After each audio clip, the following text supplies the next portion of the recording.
పూర్వం ఈ ప్రదేశం వెదురు చెట్ల అడవిగా ఉండేది. అప్పుడు రోజు ఒక ఆవు పాలు పోసి ఇక్కడ వెళ్లిపోయేది. ఇంతకీ ఈ ప్రాంతంలో ఏమి ఉంది అని త్రవ్వగా స్వయంభుగా వెలిసిన శివలింగం కనిపించింది. ఈ ప్రదేశంలో నందీశ్వరుడు కాళికామాతని ఓడించి అమ్మవారిని బంగారు గొలుసుతో బంధించారు. వేదాలను దొంగలించిన రాక్షసులను సంహరించిన శ్రీ మహావిష్ణువు ఈ ఆలయంలో శివలింగాన్ని పూజించారు. ఈ ఆలయంలోని శివలింగం తీండ తిరుమేని అనగా మానవ మాతృలు ఎవ్వరూ ఈ శివలింగాన్ని ముట్టుకోకూడదు. ఈ ఆలయాన్ని 1500 సంవత్సరాల క్రితం చోళరాజైన కరికాల చోళన్ నిర్మించారు. ఈ ఆలయం 276 పాదల్పెట్ర స్థలాలలో ఒక్కటి. హాయ్ హలో నమస్తే, వెల్కమ్ టు అవర్ ఛానల్ ఆలయ యాత్ర. ఈరోజు నేను మీ ముందరికి ఒక శక్తివంతమైన శివాలయాన్ని అయితే చూపించబోతున్నాను అనమాట. ఇంతకీ ఏంది ఆలయం అంటే శ్రీ వాచేశ్వర స్వామి వారి ఆలయం. ఈ ఆలయం తమిళనాడు రాష్ట్రం తిరువల్లూరు జిల్లాలో ఉన్న తిరుపాసూర్ అనే ఒక చిన్న గ్రామంలో ఉంటుందన్నమాట. తిరువల్లూరు రైల్వే స్టేషన్ నుండి 6.5 కిలోమీటర్ల దూరంలో, తిరువల్లూరు బస్టాండ్ నుండి 2.5 కిలోమీటర్ల దూరంలో ఉంటుందన్నమాట ఈ ఆలయము. మీకు బస్సు సౌకర్యాలు అయితే లక్షణంగా ఉన్నాయి తిరువల్లూరు నుండి ఈ ఆలయానికి. అంతేకాకుండా ఈ ఆలయం తాలూకా లొకేషన్ కూడా నేను మీకు డిస్క్రిప్షన్లో ఇచ్చుంటాను, చెక్ చేయండి. వీడియోని లైక్ చేసి స్టార్ట్ చేయండి. మన ఛానల్ ఏమన్నా సబ్స్క్రైబ్ చేసుకోకుండా ఉంటే సబ్స్క్రైబ్ చేసుకోండి. రండి ఇప్పుడు మనం ఆలయం వద్దకైతే వెళ్దాం.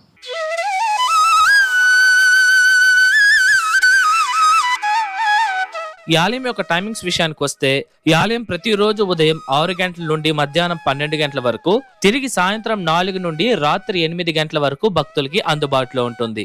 ఇప్పుడు రండి మనం ఈ ఆలయం లోపలికి వెళ్లి పూర్తి స్థల పురాణం తెలుసుకుందాం.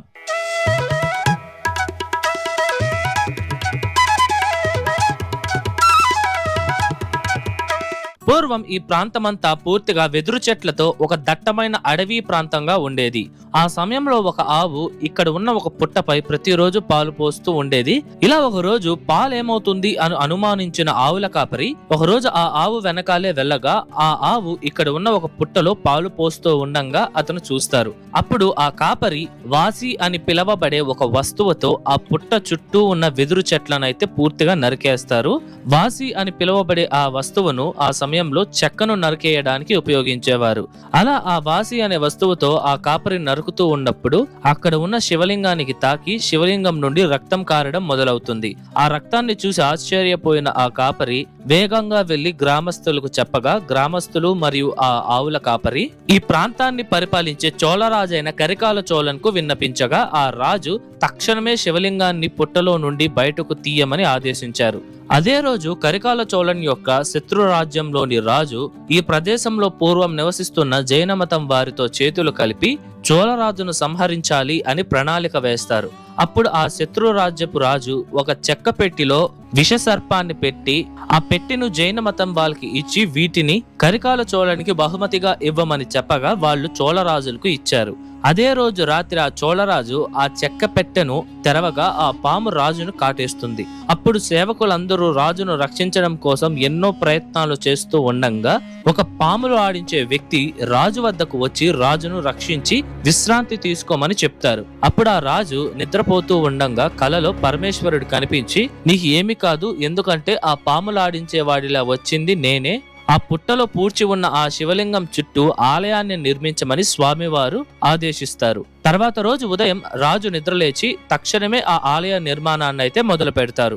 ఈ ఆలయంలోని మరొక పురాణం ప్రకారం ఒకప్పుడు ఈ ప్రదేశంలో కురుంబన్ అనే ఒక రాజు ఉండేవారు. ఇతను ఈ ప్రాంతాన్ని పరిపాలిస్తున్న కరికాల చోళన్కి కట్టవలసిన పన్నునైతే కట్టరు. అప్పుడు కోపంతో కరికాల చోళన్ కురుంబన్ అనే రాజు యొక్క రాజ్యానికి దండయాత్రకి వస్తారు. కురుంబన్ ఒక గొప్ప కాళికాదేవి భక్తుడు. చోళరాజు దండయాత్రకు వస్తున్నాడు అని తెలిసిన కురుంబన్ తన దగ్గర ఉన్న చిన్నపాటి సైన్యాన్ని ఏర్పాటు చేసుకుని తను ఎల్లప్పుడూ పూజించే కాళికామాతను పూజించి ఆ యుద్ధంలో విజయం సాధించేలా దీవించమని కాళికామాతను కోరాడు. మరియు అమ్మవారిని ఈ యుద్ధంలో సహాయం చేయమనగా అమ్మవారు ఒప్పుకొని ఆ యుద్ధంలో కరికాల చోళన్ ఓడిపోయేలా చేస్తారు. అప్పుడు గొప్ప శివభక్తుడైన కరికాల చోళన్ పరమేశ్వరుడిని పూజించి, నేను మళ్ళీ తిరిగి యుద్ధం చేసేకి వెళ్తున్నాను, మీరే నన్ను రక్షించాలి అని కోరగా పరమేశ్వరుడు నందీశ్వరుణ్ణి పంపించగా కాళికామాత మరియు నందీశ్వరుడు చిన్నపాటి యుద్ధం చేస్తారు. అప్పుడు నంది కాళికామాతను ఓడించి ఒక బంగారు గొలుసుతో ఈ ప్రదేశంలోనే అమ్మవారిని కట్టేస్తారు. ఈ సంఘటనకు ఆధారంగా మనం ఈ ఆలయంలో ప్రదక్షిణ చేసే మార్గంలో కాళికాదేవి ఒక చిన్నపాటి మందిరంలో అయితే ఉంటారన్నమాట. మీరు కూడా చూడవచ్చు. ఇక్కడ అమ్మవారిని స్వర్ణకాళిగా పూజిస్తారు. అమ్మవారి కాళ్ళ దగ్గర కూడా బంగారు గొలుసుతో కట్టేయబడి ఉంటుందన్నమాట. అతి ముఖ్యంగా ప్రతి పౌర్ణమి రోజుల్లో కాళికాదేవికి సాయంత్రం పూజలను అయితే ఘనంగా నిర్వహిస్తారు. ఈ ఆలయంలోని మరొక కథనం ప్రకారం బ్రహ్మదేవుని దగ్గర ఉన్న వేదాలను దొంగలించిన మధు మరియు కైరబ అనే రాక్షసులు ఆ వేదాలను సముద్రం కింద దాచారు. అప్పుడు వేదాలు లేని బ్రహ్మదేవుడు సృష్టి కార్యాలను కొనసాగించలేకపోయారు. ఆ సమయంలో వేదాలను రక్షించి ఆ రాక్షసుల్ని సంహరించడం కోసం శ్రీ మహావిష్ణువు మత్స్య అనే ఒక చేప అవతారాన్ని ధరించి సముద్రం లోపలికి వెళ్లి ఆ రాక్షసులను సంహరించి వేదాలను తీసుకొని వచ్చారు. ఆ రాక్షసులను సంహరించిన తర్వాత దోష పరిహారం చేసుకోవడం కోసం ఈ ఆలయ కోనేరులో స్నానం చేసి వాచేశ్వర స్వామి వారిని దర్శించుకొని దోషం నుండి విముక్తి అయితే పొందారు. పూర్వం పార్వతీదేవి తండ్రైన దక్షుడు ఒక యజ్ఞాన్ని చేపడతారు.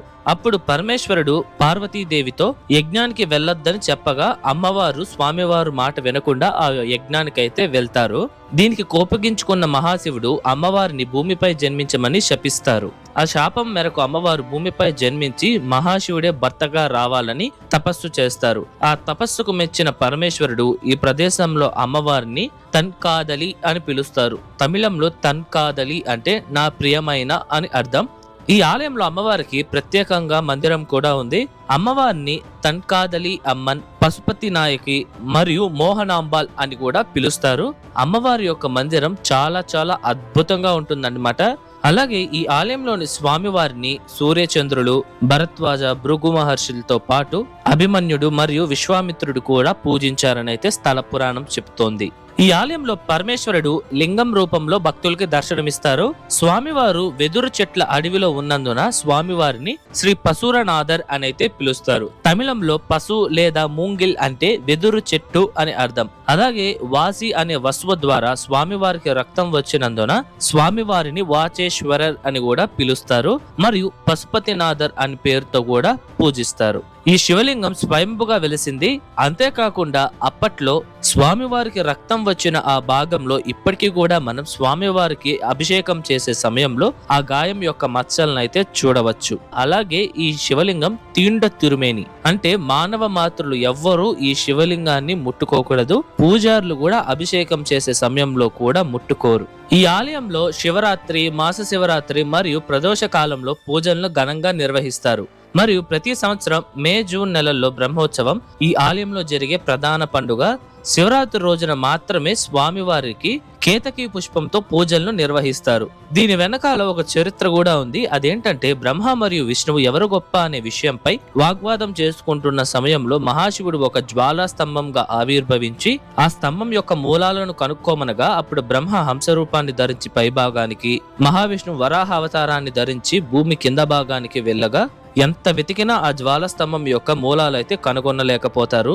మహావిష్ణువు వచ్చి నిజం ఒప్పుకుంటారు. కానీ బ్రహ్మదేవుడు నేను స్తంభం పైభాగం చూశాను అని పరమేశ్వరుడికి అబద్ధం చెప్పడమే కాకుండా పరమేశ్వరుడు తలపై కొన్ని వేలాది యుగాలుగా కింద పడుతున్న కేతకి అనే పుష్పాన్ని సాక్షిగా తీసుకొని వస్తారు. అప్పుడు ఆ కేతకి పుష్పం బ్రహ్మదేవుడు జ్వాలా స్తంభం పైభాగాన్ని చూశారు అని మహాశివునితో అబద్ధం చెప్పింది. వీళ్ళ మాటలు విన్న పరమేశ్వరుడు ఇద్దరిని శపించారు. అందులో బ్రహ్మదేవుడిని భూమిపై ఆలయాలే ఉండకూడదు అని శపించగా కేతకీ పుష్పాన్ని శివ పూజలో ఉపయోగించకూడదు అని స్వామివారు శపిస్తారు. అప్పుడు తన చేసిన తప్పును తెలుసుకున్న కేతకీ పుష్పం ఈ ఆలయంలోని స్వామివారిని వేడుకోగా స్వామివారు ప్రత్యక్షమై నిన్ను కేవలం శివరాత్రి రోజున మాత్రమే పూజకు ఉపయోగించాలి, మరి ఏ రోజున కూడా నిన్ను పూజలోకి ఉపయోగించకూడదు అని స్వామివారు బదిలిచ్చి ఇక్కడ నుండి అదృశ్యమవుతారు.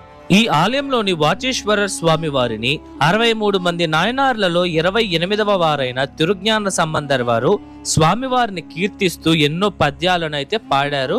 ఇందుచేతే ఈ ఆలయం మహాశివుడిని గొప్పగా కీర్తించే 276 పాదల్పెట్ర స్థలాలలో ఒకటిగా నిలిచింది. ఇది వరకే మన ఛానల్లో దాదాపు 16 పాదల్పెట్ర స్థలాలను అయితే దర్శించాము. ఆ వీడియోస్ ఎవరు చూడకపోయింటే మన ఛానల్ ప్లేలిస్ట్ లో 276 పాదల్పెట్ర స్థలమ్స్ అనే ఒక సిరీస్ ఉంది, అక్కడ చెక్ చేయండి, చాలా అద్భుతంగా ఉంటాయి. మనం స్వామివారిని దర్శించుకొని బయటకు రాగానే లోపల ఉండే ముఖమండపం కాడి నుండి రైట్ తీసుకుంటే మీకు కొన్ని మందిరాలు వస్తాయి. అందులో మొదట మనకి వినాయగర్ సభ అనే ఒక మందిరం ఉంటుంది. ఇక్కడ 11 వినాయకుళ్ళ విగ్రహాలు అయితే ఉంటాయన్నమాట. ఇవి చూడడానికి చాలా చాలా అద్భుతంగా ఉంటాయి. వీటినే ఏకాదశ వినాయగర్ అని పిలుస్తారు. అంటే 11 వినాయకుళ్ళు అని అర్థం అన్నమాట.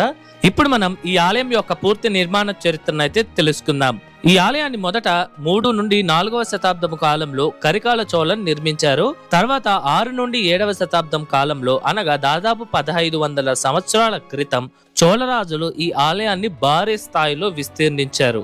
ఈ ఆలయం దాదాపు 1 ఎకరా విస్తీర్ణతలో ఉంటుందండి.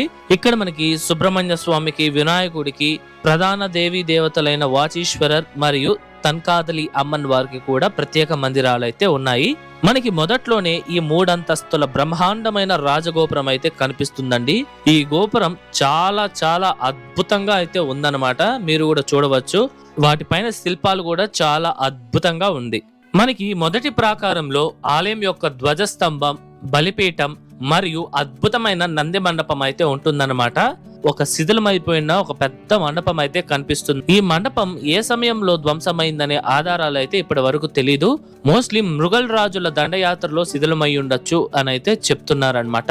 మీరు లోపలికి వెళ్ళి చూస్తే ఎంతో అద్భుతమైన స్తంభాలు అయితే ఉంటాయండి. చాలా చాలా అద్భుతంగా ఉంది ఈ మండపం అయితే. అంతేకాకుండా ఇక్కడే ఒక శివలింగం అయితే భారీ స్థాయిలో ఉందన్నమాట. ఈ యొక్క లింగాన్ని కూడా మనం దర్శించుకోవచ్చు. ఇది లింగం యొక్క రుద్రభాగం. ఈ యొక్క భాగం మాత్రమే ఇక్కడ ఉంది. ఇక్కడ ఈ మొదటి ప్రాకారం చూసుకొని మనం రెండో ప్రాకారానికి వెళ్ళంగానే మొదట మనకి స్వామివారి యొక్క మందిరం అయితే ఉంటుంది. ఆ మందిరం చుట్టూరు మనకి అద్భుతమైన స్తంభాల మండపం ఉంటుందండి. ఇది చూడడానికి ఎంతో బాగుంటుంది. మీరు చూడొచ్చు ఎన్నో స్తంభాలతో ఈ యొక్క మండపం ఎంత అద్భుతంగా ఉందో. అలాగే మనకి ఇక్కడ మొదట విఘ్ననాథుడైన గణనాథుడు ఉన్నారు. మనకి పక్కనే దక్షిణామూర్తి స్వామి వారు అయితే ఉన్నారనమాట. మీరు చూడొచ్చు ఎంతో అద్భుతంగా ఉన్నారనమాట దక్షిణామూర్తి స్వామి వారు. ఒక శిల్పాన్ని చూడండి ఎంత కళాంశంగా ఉందో. అంతేకాకుండా ఆలయం యొక్క వెనుక భాగాన లింగోద్భవర్ మూర్తిని అయితే మనం దర్శించుకోవచ్చు. అలాగే మానవుల తలరాతులను రాసే బ్రహ్మదేవుడు, అలాగే దుర్గాదేవి కూడా మనకి దర్శనమిస్తున్నారు. చోళరాజుల తర్వాత 16వ శతాబ్దంలో విజయనగర రాజులు ఈ ఆలయాన్ని కొంతవరకు అభివృద్ధి అయితే చేశారు. ఈ ఆలయంలో చోళరాజుల కాలం నాటి అనేక శాసనాలు అయితే ఉన్నాయి. అందులో రాజరాజ చోళన్, కులోత్తుంగ చోళన్ మరియు రాజేంద్ర చోళన్ నాటి శాసనాలు ఉన్నాయి. అంతేకాకుండా రాజాది రాజన్ కు ఆ సమయంలో ఈ ఆలయ పూజారికి ఉన్న ఒప్పందం గురించి సూచించే మరొక శాసనం కూడా ఈ యొక్క ఆలయంలో ఉంది.